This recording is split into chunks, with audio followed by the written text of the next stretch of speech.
नमस्कार। प्रादेशिक समाचार के साथ मैं पूनम किरकेट्टा। संसद के दोनों सदनों में आज लगातार 5वें दिन विभिन्न मुद्दों पर विपक्ष के हंगामे के कारण कामकाज में रुकावट आई।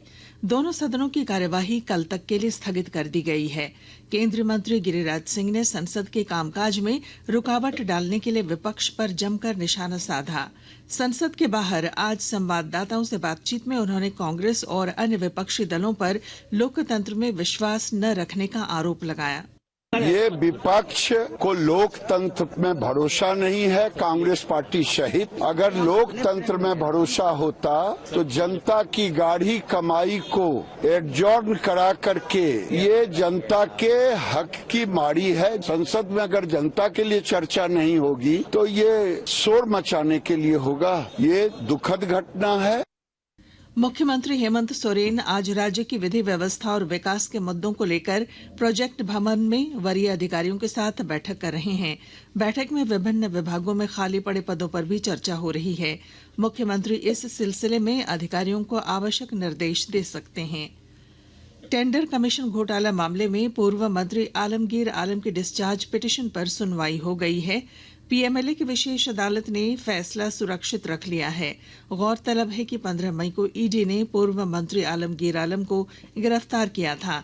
वे गिरफ्तारी के बाद से जेल में बंद हैं। प्रदेश भाजपा नेताओं की दिल्ली में कल केंद्रीय नेतृत्व के साथ महत्वपूर्ण बैठक होगी। बैठक में झारखंड विधानसभा चुनाव में पार्टी के असंतोषजनक प्रदर्शन पर चर्चा होगी। इससे पहले 30 नवंबर और 1 दिसंबर को रांची में प्रदेश भाजपा की बैठक में चुनाव परिणाम की समीक्षा की गई। बैठक के बाद प्रदेश कार्यकारी अध्यक्ष रविंद्र राय ने कहा कि पार्टी आगे भी व्यापक दृष्टिकोण लेकर काम करती रहेगी। हमारे 2 दिन के बैठक में हमने ये महसूस किया कि हमारे तरफ से जो प्रबंधन है, जो संचालन है और जो उम्मीदवारों के जनसंपर्क अभियान है, उसमें कोई कमी नहीं हुई। लेकिन हमारे मुद्दे जो हैं वो जनता तक ले जाने में हम थोड़ी कमी रह गई, जिसके कारण विरोधी सफल रहे। लेकिन भारतीय जनता पार्टी झारखंड को अपने राजनीतिक का एक प्रकार से एक बड़ा प्रयोग भूमि मानती है और एक व्यापक दृष्टिकोण लेकर आगे भी काम करती रहेगी। राज्य प्रशासनिक सेवा के पदाधिकारी माणिक लाल हेम्ब्रम को झारखंड विधानसभा का प्रभारी सचिव बनाया गया है। इसे लेकर अधिसूचना जारी कर दी गई है। माणिक लाल हेम्ब्रम पहले झारखंड विधानसभा में संयुक्त सचिव के रूप में कार्यरत थे और उनके उत्कृष्ट कार्यों के आधार पर उन्हें ये महत्वपूर्ण पद सौंपा गया है। उपराजधानी दुमका में संताल परगना स्थापना दिवस और सोहराय पर्व मनाने की तैयारी शुरू हो गई है और जानकारी दे रहे हैं हमारे संवाददाता।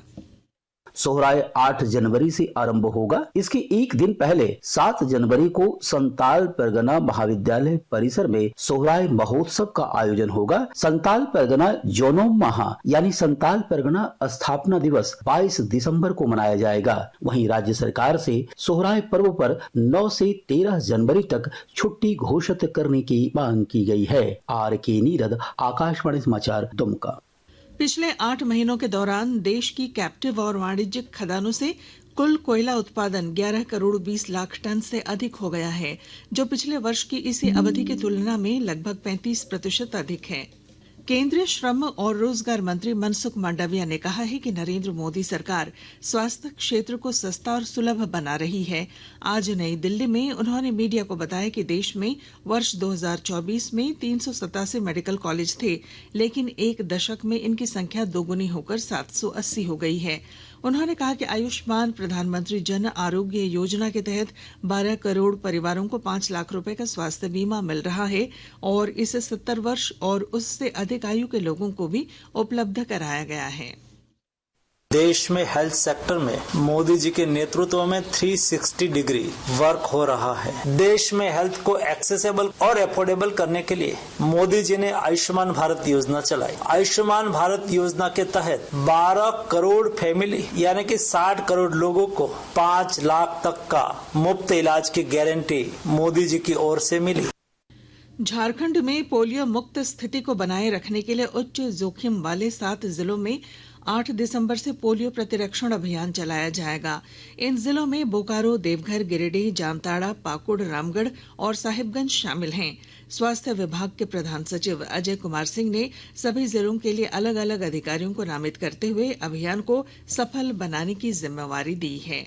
और इसके साथ ही आकाशवाणी रांची से प्रादेशिक समाचार का ये बुलेटिन समाप्त हुआ। नमस्कार।